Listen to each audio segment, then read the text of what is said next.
करने वाले हैं एक ऐसे सब्जेक्ट के बारे में जो कॉमर्स, आर्ट्स, इवन साइंस सब के लिए सेम है. Yes, it's English. Hi guys, welcome to learn with Fahima, जहां तुम्हें मिलता है best content for class 12 CBSE commerce and तुम जान पाते हो कि रिजल्ट सिर्फ नंबर का खेल नहीं, एक स्ट्रैटेजी का गेम है.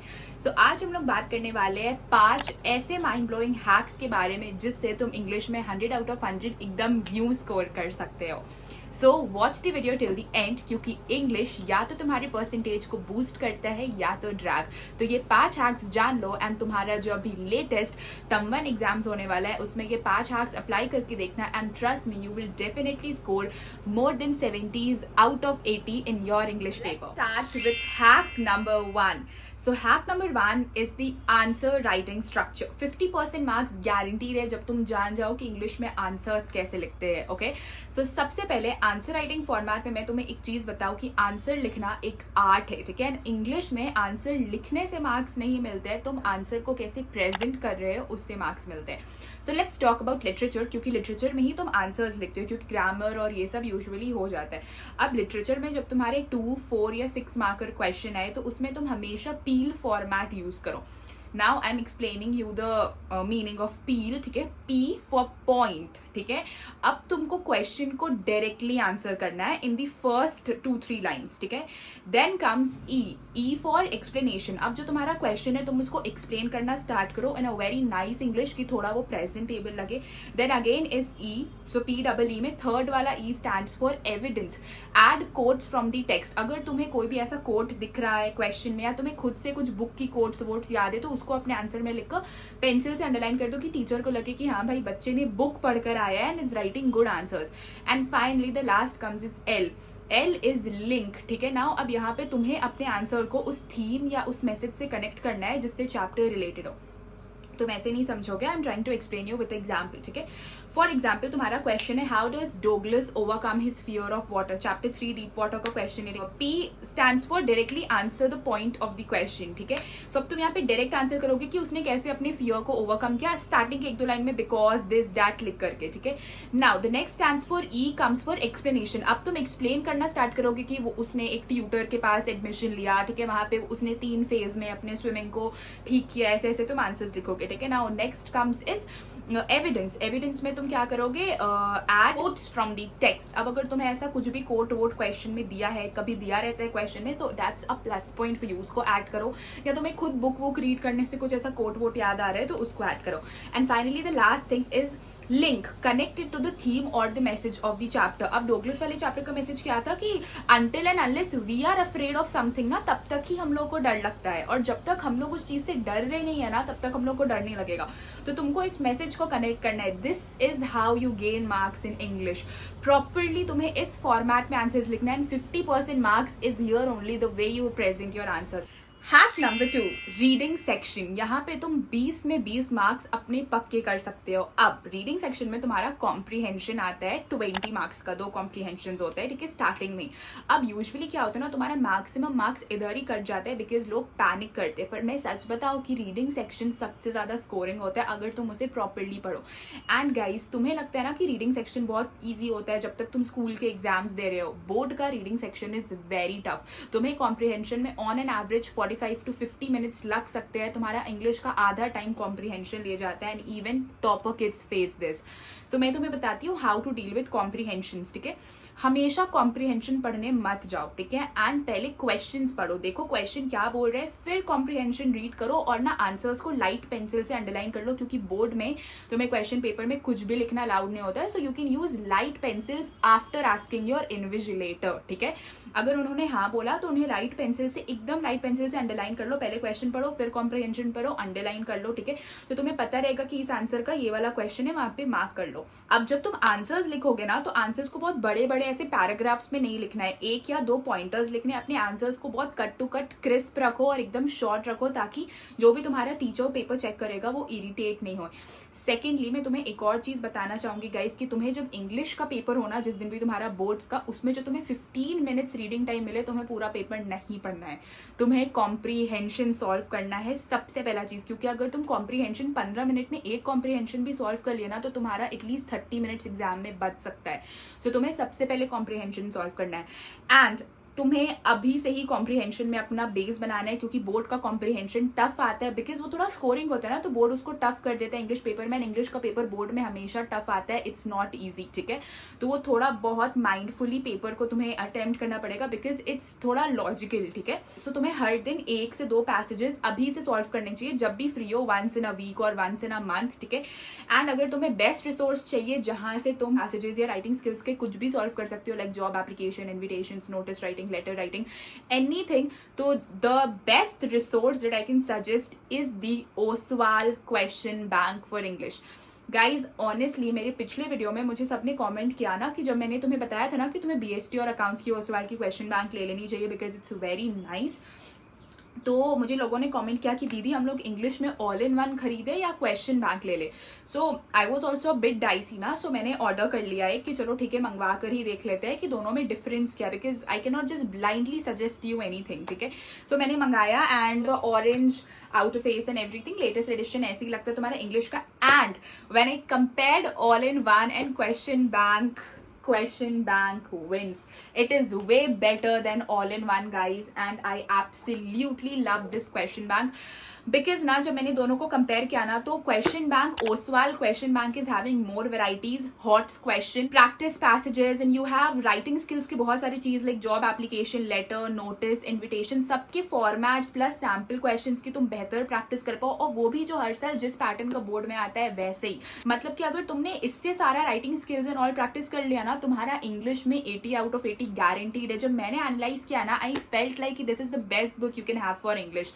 और नॉट ओनली फॉर ग्रामर, जब मैंने लिटरेचर देखा तो लिटरेचर में तुम्हारे जो जितने पोएम्स है, मदर एट 66 या फिर तुम्हारा थिंग ऑफ अ ब्यूटी, जितने भी तुम्हारे पोएम्स है ना, जितना उसमें पोएटिक डिवाइसेस आता है, इलेक्ट्रिशियन, मेटाफर, सिमिली, उसका इतना अच्छा बाइफर्केशन किया हुआ है ना, इट्स वेरी नाइस। सबका समरी लिखा हुआ है, theme of the poem, characters, literature के जो टफ भी चैप्टर्स है ना, जैसे कि इंटरव्यू चैप्टर, पोएट्स इन पैनकेक्स तुम्हारा उधर आ जाता है, on the face of it, ये सारा जो चैप्टर्स है तुम्हारा टफ उसको भी इसमें बहुत ज्यादा क्लियर फॉर्मेट में लिखा गया है।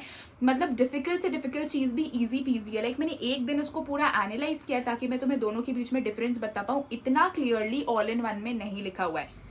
So guys this is something you should have for English अगर तुम्हें इंग्लिश में 100 आउट ऑफ 100 चाहिए, क्योंकि तुम्हारे परसेंट को 10 से 12% इंक्रीज इंग्लिश ही करता है। And if you top in English ना, तुम समझ लो कि तुम्हारा 12th का result is amazing. Fact number 3, writing skills. Writing skills से तुम्हें 20 to 30% मार्क्स एक्स्ट्रा आ सकते हैं अगर तुमने उसे प्रॉपरली अटेम्प्ट किया, ठीक है।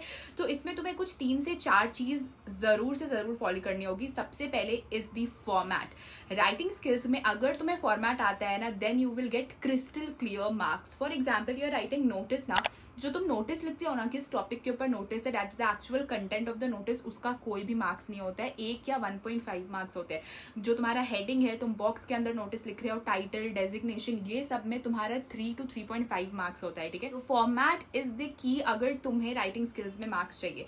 कुछ भी ओवर राइट नहीं करना है राइटिंग स्किल्स में, जितना वर्ड लिमिट दिया हुआ है 50-60 वर्ड्स उतना ही रखना है। अगर आर्टिकल में बोल रहा है 120 वर्ड्स तो 120 वर्ड से एक्सीड नहीं करना है। 120 के बीच में रख सकते हो, 30 तक चलता है, पर तुम्हें 150 वर्ड्स नहीं पहुंचाने हैं। एंड गाइज राइटिंग स्किल्स को बहुत हल्के में नहीं लेना है। अगर तुम सोचते हो ना कि राइटिंग स्किल्स एग्जाम से एक दिन पहले कर लेंगे, कोई ऐसा रैंडम वीडियो वगैरह देख लेंगे, यूट्यूब में हो जाएगा, नहीं। तुम्हें राइटिंग स्किल्स अभी से प्रैक्टिस करना है। And your saviour comes is the Oswaal question bank, ठीक है। ओसवाल के क्वेश्चन बैंक में ना तुम्हें राइटिंग स्किल्स के अच्छे सैम्पल्स मिलेंगे जो हर साल बोर्ड में आते हैं। जैसा कि मैंने तुम्हें बताया कि इंग्लिश का paper is properly based on previous year questions. So अगर तुमने वो प्रैक्टिस कर लिया ना, तुम्हारे राइटिंग स्किल्स में बहुत अच्छे मार्क्स आएंगे। And one more tip guys, मैं हमेशा तुम्हें ये सजेस्ट करूंगी कि जब तुम्हें लेटर टू एडिटर और तुम्हें जॉब एप्लीकेशन में ऑप्शन आए ना, तो always go for job application, because job application का ना एक प्रॉपर फॉर्मेट आता है, ठीक है। तुम्हें बस वो याद करना है कि दिस न्यूज़पेपर डेटेड इतना, I would like to apply for the post of this job, ठीक है। ये तुम्हें 3-4 लाइन याद कर लेना है, इसी को मॉडिफाई कर देना है अपने क्वेश्चन के अकॉर्डिंग। कि जॉब एप्लीकेशन थोड़ा सा लेंथी होता है लेटर टू एडिटर से, पर ये ज्यादा स्कोरिंग होता है, लेटर टू एडिटर में मार्क्स कटता है। So always go for job application. उसका फॉर्मेट याद कर लो, बस उसको अपने क्वेश्चन के अकॉर्डिंग मॉडिफाई कर दो। This is the only trick you should follow. And writing skills will guarantee you 30 to 40% extra marks अगर तुमने उसे तरीके से करना सीख लिया तो. Now hack number 4 comes is the saviour literature. Literature is your marks booster. ठीक है, अगर तुमने लिटरेचर के आंसर्स लिखने सीख लिए ना, और अगर तुम आंसर्स को इन डेप्थ लिख रहे हो, तो तुम्हारे 50% मार्क्स लिटरेचर में ही, जैसा कि तुम जानते हो कि 40 मार्क्स का लिटरेचर आता है. एंड लिटरेचर गाइस हमेशा प्रीवियस ईयर क्वेश्चंस पे बेस्ड होता है. मतलब ना सीबीएसई बस उस प्रीवियस ईयर क्वेश्चन को मोल्ड कर देती है, इधर उधर घुमा देती है, पेपर से कुछ भी ऐसा इंटरचेंज कर देती है, एंड हर साल वही आता है. That is the reason I suggested you Oswaal question bank, क्योंकि इसमें क्या होता है ना कि तुम्हें यहाँ पे चैप्टर वाइज ये मिलते हैं the questions, previous year questions, rat trap का अलग, डीप वाटर का अलग. ठीक है, सो तुम्हें प्रीवियस ईयर क्वेश्चंस मिलते हैं. बस अगर तुमने ये 15 से 20 क्वेश्चंस कर लिए ना, तो तुम्हारा लिटरेचर में 40 आउट ऑफ 40 मार्क्स गारंटीड है. अब लिटरेचर में ना तुम्हें कुछ रूल्स फॉलो करने हैं, आंसर्स कैसे याद करना है वो तो तुम्हें ओसवाल क्वेश्चन बैंक देखकर समझ जाएगा कि वे ऑफ आंसर राइटिंग क्या है और तुम्हें कैसे याद करना है. अपने आंसर्स में 3 चीज हमेशा इंक्लूड करना है, that is message, theme and character sketch. कभी कभी डायरेक्ट क्वेश्चन आता है, right the character sketch of doctor सदाव from enemy chapter. ठीक है, सो तुम्हें कैरेक्टर स्केच, मैसेज और थीम हर आंसर में लिखना है. सेकेंडली, कभी भी आंसर्स को ओवर राइट नहीं करना है. अगर 2 मार्क पे बोल रहे हैं 60 वर्ड्स का होना चाहिए तो उतना ही होना चाहिए. ठीक है, सेकंड, तुम्हें जो वैल्यू पॉइंट्स होते हैं ना वो मेंशन करना है अपने आंसर्स में. अब वैल्यू पॉइंट्स तुम्हें एनसीईआरटी में भी मिल जाएंगे, और क्वेश्चन बैंक पे वैल्यू पॉइंट ज्यादा अच्छे से हाईलाइटेड दिए होते हैं, तो तुम्हें पता रहेगा कि इसमें क्या इंपॉर्टेंट है. वो वैल्यू पॉइंट को तुम्हें अपने आंसर्स में ऐड करना है. Most important and most important thing is कि तुम्हें हमेशा अपने आंसर्स में ऑथर का नाम लिखना है और उसे पेंसिल से अंडरलाइन करना है. जो भी ऑथर है तुम्हारे चैप्टर का, फॉर एग्जाम्पल आई माता 66 में कमला दास है ना, I guess, yes I remember. So तुम्हें उनका नाम लिखना है, अपने आंसर्स में भी लिखना है कि the author Kamala Das said us this this this. ठीक है, तुम्हें आंसर्स को ऐसे प्रेजेंट करना है. मतलब ऑथर का नाम लिख रहे हो ना तो 1 मार्क्स एक्स्ट्रा मिलता है. ठीक है, मतलब कहीं कुछ गलत भी कर रहे हो तो ऑथर का नाम बैलेंस आउट कर लेता है. सो हर चैप्टर का ऑथर का नाम याद करना जरूरी है. आई नो 15-16 चैप्टर्स है, इट इज क्वाइट डिफिकल्ट, पर गाइज यही सक्सेस है इंग्लिश में मार्क्स स्कोर करने के लिए. ठीक है, अकाउंटेंसी बिगड़ा ना, इंग्लिश उसको तुम्हारा बैलेंस कर लेगा, तो इंग्लिश को हल्के में मत लेकर चलो. ठीक है, टेलिंग यू गाइज कि go for the question bank, it's just 1 investment for English. पूरे साल में बोलूंगी ना, तुम कोर्स बुक मत पढ़ो, अपना फ्लेमिंगो विस्तास मत पढ़ो, बस तुम क्वेश्चन बैंक से पढ़ लिए ना, समरी, चैप्टर प्रोज और 2-4 क्वेश्चन याद कर लिए, your English is done and 80 out of 80 marks is guarantee. जब भी तुम इंग्लिश में आंसर्स लिख रहे हो ना, try to match your answers with the tone of the chapter. अब अगर चैप्टर में ना थोड़ा इमोशनल टोन है, जैसे कि कमला दास वाले चैप्टर में इमोशनल टोन है, माई मदर एट 66 में, तो उससे अपने आंसर्स को थोड़ा इमोशनल टोन में लिखो. अगर किसी का थोड़ा प्लीजिंग टोन है किसी चैप्टर का, जैसे कि थिंग ऑफ अ ब्यूटी में बहुत अच्छा प्लीजिंग टोन है, थोड़ा इन्वायरमेंट के बारे में बताया गया, तो थोड़ा उस टोन में लिखो आंसर्स, इससे तुम्हें अच्छे मार्क्स मिलते हैं. Hack number 5, paper presentation can win और लूज यू 10 मार्क्स. ठीक है, तुम पेपर प्रेजेंटेशन से 10 मार्क्स गेन कर सकते हो या 10 मार्क्स लूज कर सकते हो. So paper presentation is must. ठीक है, हमेशा अपने जब भी तुम राइटिंग स्किल्स लिख रहे हो उनको फॉर्मेट्स में लिखना है. बॉक्सेस जहाँ जहाँ पे बनाने के लिए टीचर्स ने बोला है वहाँ पे बनाना इज नेसेसरी. कभी भी अपने आंसर्स को ओवर राइट नहीं करना है, जितना नंबर ऑफ वर्ड्स दिया है उतना ही लिखना है, ज्यादा वर्ड लिमिट नहीं बढ़ाना है, उससे ज्यादा मार्क्स नहीं मिलते हैं, मार्क्स कट जाते हैं. ठीक है, फाइनली तुम्हें बहुत ज़्यादा अपने आंसर्स को कट नहीं करना है, ज़्यादा घिचपिच कॉपी को नहीं करना है. कुछ भी तुम्हें गलती लग रही है कि हाँ ये वर्ड गलत हो गया, just a simple cut with your pencil, उसको ज़्यादा ऐसे ऐसे स्क्रैच नहीं करना है, इससे एग्जामिनर इरिटेट होता है. ठीक है, तुम्हें हर एक आंसर के बाद 2 लाइन छोड़ना है और मार्जिन ड्रॉ करने हैं, because this reflect your discipline. And English के टीचर ना डिसिप्लिन, नीटनेस, क्लीनलेस, ये सब चीज़ से थोड़ा ज़्यादा एडिक्टेड होता है, तो उनके दिमाग के हिसाब से तुमको चलना है. ठीक है, मार्जिन ड्रॉ करने हैं. And never use black pens और any other sort of pen in your any exam. ठीक है, हमेशा ब्लू पेन और एक पेंसिल का यूज करना है और इसके अलावा कुछ नहीं. And blue pen that also ball pen and no gel pens. हमेशा इंग्लिश का पेपर क्योंकि लेंदी आता है तो कोशिश करना है कि थोड़ा फुल स्पीड में लिखना है, थोड़ा बोरिंग वे में नहीं लिखना है, और हमेशा फुल एक्टिव होकर इंग्लिश का पेपर देना है. लास्ट 10 मिनट जब तुम्हारा बचेगा ना तो तुम्हें रिवाइज करना है, सारे स्पेलिंग एरर्स चेक करने हैं, अपना ग्रामर पे ध्यान देना है, क्योंकि इसमें तुम्हारा माइनर मिस्टेक से मार्क्स कट सकता है. तो last 10 minutes is all about without revisions, ठीक है। इंग्लिश का पेपर को बिना रिवाइज के एग्जामिनर को सबमिट नहीं करना। ओसवाल का जो क्वेश्चन बैंक है ना, उसमें तुम्हें टॉपर के आंसर शीट्स भी मिल जाएंगे, तो तुम उससे देख सकते हो कि टॉपर कैसे इंग्लिश का पेपर लिखते हैं एंड तुम भी अपना आंसर वैसे मैच कर सकते हो, ठीक है। आई गेस मेरे पास भी मेरे ना कुछ पेपर्स होंगे एग्जाम वाले, मैं आज उन्हें ढूंढूंगी एंड मैं बहुत जल्दी नेक्स्ट वीडियो में तुम्हें वो पेपर्स के फोटोज दिखा दूंगी कि that how I used to present my paper. मैं बस लास्टली यही बोलूंगी गाइस कि don't take English as a boring subject, as a light subject, take English as a scoring subject, क्योंकि अगर एक सब्जेक्ट तुम्हारा 10 से 12% इंक्रीज कर सकता है तो just take it as a scoring subject and not light, या फिर इंग्लिश तो बहुत बोरिंग है यार, इंग्लिश कौन पढ़ेगा, ऐसा नहीं। Start liking English and trust me, फिर तुम्हें इंग्लिश से बेहतर दूसरा सब्जेक्ट नहीं लगेगा। क्योंकि तुम खुद भी सोचो, अगर तुम्हारा अकाउंटेंसी इधर उधर हुआ, फिजिक्स केमिस्ट्री में कुछ इशू हुआ, तो तुम्हारा इंग्लिश उसको बैलेंस कर देगा। So English is something you should be in love with, because English is really a nice thing. And इस बार के जो चैप्टर्स है ना फ्लेमिंगो विस्तास के, बहुत ज्यादा इंटरेस्टिंग है, कोई भी ऐसा बोरिंग चैप्टर नहीं है, तुम्हें समझने में भी थोड़ा लगेगा oh wow that's really nice. And तुम्हें इंग्लिश में कुछ भी नहीं करना है गाइस, बस तुम्हें once in a week English पढ़ना है या ट्वाइस इन अ मंथ, ठीक है। तुम्हें कंसिस्टेंट रहना है इंग्लिश के साथ और तुम्हें करेक्ट रिसोर्सेज पे बिलीव करना है। अपने कोर्स बुक के अलावा तुम्हें बस ओसवाल का एक क्वेश्चन बैंक चाहिए इंग्लिश के लिए, and this one book is enough to help you score 80 out of 80। तुम्हें सैम्पल पेपर्स लेने की भी जरूरत नहीं, बिकॉज इसमें ही तुम्हें सेट ऑफ सैम्पल पेपर्स भी मिलते हैं। बस इसको एग्जाम से एक दिन पहले देख लो एंड इट्स डन।